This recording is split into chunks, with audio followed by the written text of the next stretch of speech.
14वीं JPSC में इतनी अनियमितताएं कैसे आई, और जब जनवरी में ओएमआर शीट में गड़बड़ी की खबर आपको मिली थी, सूचना मिली थी, तो उसे सीरियसली लेते हुए जांच क्यों नहीं हो सकी। देखिए, ये सीआईडी कार्यालय है और यहाँ पर इस वक्त जेपीएससी के पूर्व अध्यक्ष एल खान्ते मौजूद है, जिनसे यहाँ पर पूछताछ होगी। आपको बता दें कि पूछताछ का ये दूसरा दिन है। इससे पहले भी कल उनसे 8 घंटे पूछताछ हो चुकी है। ऐसे में पूछताछ का ये दूसरा दिन, और खबर ये भी है, सूत्र ये भी बताते हैं कि 8 घंटे कल पूछताछ हुई है, और इस 8 घंटे के पूछताछ में जो है वो उनका पासपोर्ट भी जब्त हुआ है। ऐसे में आज मैं समय बता दूं आपको कि 11:10 हो रहे, 11 बजे बुलाया गया था, और 11:05 में जो है वो यहाँ पर जेपीएससी के पूर्व अध्यक्ष एल खान्ते यहाँ पर पहुँच चुके थे। ऐसे में एल खान्ते के यहाँ पर आने के बाद से कई तरह के कयास जो है वो लगाए जा रहे हैं कि आखिरकार पूछताछ में क्या बातें हुई हैं, क्या पूछा गया उनसे, तमाम तरह की चीज़ें जो हैं वो देखी जाएगी। तो एल खान्ते अंदर मौजूद है। कल 8 घंटे की पूछताछ, और एक बार फिर जो है उन्हें तलब किया गया, उनका पासपोर्ट जब्त कर लिया गया है, जो कि सूत्र बताते हैं। हालांकि सीआईडी ने इसे कंफर्म नहीं किया है। एल खान्ते ठीक समय 11:05 में यहाँ पर सीआईडी ऑफिस पहुँच चुके हैं, और सीआईडी लगातार जेपीएससी 14वीं में धांधली पर जो है वो जांच तेज कर चुकी है।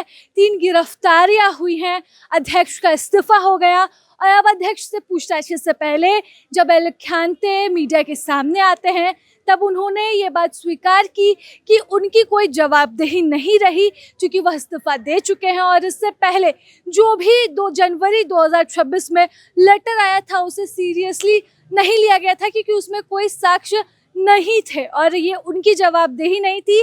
दूसरे को जांच के लिए इस पर कहा गया था। ऐसे में एल खान्ते पूरी तरह से हाथ खड़े कर रहे हैं 8 घंटे सवाल जवाब में। वह जब कुछ भी नहीं बता रहे खुलकर, तब जाकर सीआईडी ने दूसरे दिन उन्हें तलब किया है।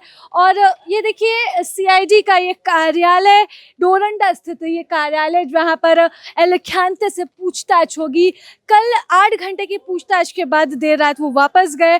आज भी वो आते हैं अपनी गाड़ी में और पूछताछ के लिए अंदर जो आते हैं, पहले डीआईजी ऑफिस में बैठते हैं, वहाँ से वह निकलकर वापस से पूछने जाते हैं, और फिर उन्हें वापस जिस कमरे में उनसे पूछताछ होनी है उस कमरे में उन्हें बैठा दिया जाता है। यानी कि इसी कमरे में एल खान्ते से कल पूछताछ हुई थी, इसलिए एल खान्ते सीधे सीढ़ियों से चलते हुए उसी कमरे में जाते हैं जिस कमरे में उनसे पूछताछ हुई थी, और आज फिर से उसी कमरे में 8 घंटे उनसे सवाल जवाब होंगे। सवाल जवाब का सिलसिला लंबा चलेगा। सवाल पूछे जाएंगे कि 14वीं जेपीएससी में इतनी अनियमितताएं कैसे आए, बतौर अध्यक्ष आपकी जवाबदेही क्या रहती है। सवाल पूछे जाएंगे कि जो गड़बड़ी की बात सामने आ रही है ओएमआर शीट में, वो गड़बड़ी की खबर आप तक क्यों नहीं पहुंची, और जब जनवरी में ओएमआर शीट में गड़बड़ी की खबर आपको मिली थी, सूचना मिली थी, तो उसे सीरियसली लेते हुए जांच क्यों नहीं हो सकी। एक तरफ जो है यहाँ सवाल जवाब का सिलसिला जारी है, तो वहीं दूसरी तरफ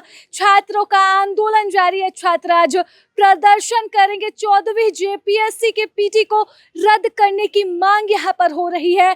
मेंस परीक्षा फिलहाल स्थगित है।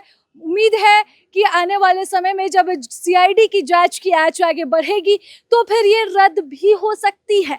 देखने वाली बात रहेगी कि इस पूछताछ में और कितने सुराग, कितने नाम बाहर आते हैं, जिससे और राज खुलेंगे। प्रभातखबर.com, विश्वास वही, रफ्तार नहीं।